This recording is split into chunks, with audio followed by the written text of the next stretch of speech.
Déjà une année depuis que le président Bassirou Diomaye Faye est au pouvoir. Un mandat marqué par des initiatives et des défis notables. Ces spécialistes en relations internationales donnent un aperçu de quelques réalisations. Tout d'abord, la lutte contre la corruption. Il a eu à mener une lutte contre la corruption dès son investiture et il a lancé des audits approfondis dans les secteurs miniers, gaziers et pétroliers. Donc ça a été vraiment quelque chose d'important. Comme vous le savez, le gouvernement a essayé de renforcer les relations avec les pays voisins en effectuant des visites officielles en Guinée, en Mauritanie et également en Gambie.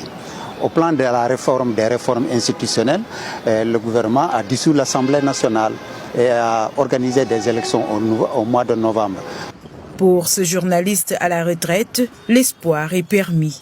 Il estime que le Sénégal peut compter sur Diomaye et Ousmane Sonko.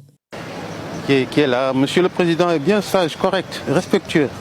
Et c'est un travailleur, c'est des bosseurs en fait. Si tu les vois, en fait, on sait que c'est des travailleurs, quoi. Donc il y a de l'espoir. On peut leur accorder une chance, leur laisser le temps. Parce qu'un an, c'est limite, hein, comme je l'ai dit tout à l'heure, c'est tout juste limite.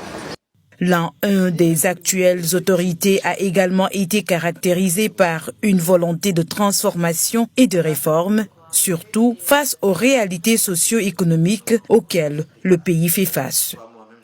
Avec l'arachide, on n'exporte plus. Aujourd'hui, le Sénégal peut se targuer dans les années à venir d'avoir de l'autosuffisance dans ce domaine et de permettre nos huileries de pouvoir faire de l'huile et de peut-être l'exporter, n'est-ce pas, et de trouver même profiter de la chaîne de valeur.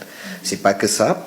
Il y a aussi la révision des accords de pêche qui a été, n'est-ce pas, qui va prendre encore beaucoup plus en compte les intérêts du Sénégal et une meilleure gestion des ressources halieutiques du Sénégal.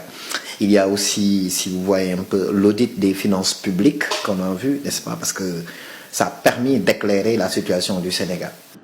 A rappelé que l'actuel président sénégalais a prêté serment le 2 avril 2024, une accession à la magistrature suprême marquée par la promesse de répondre aux énormes attentes des Sénégalais. Aujourd'hui, l'optimisme de ces Sénégalais est toujours au rendez-vous.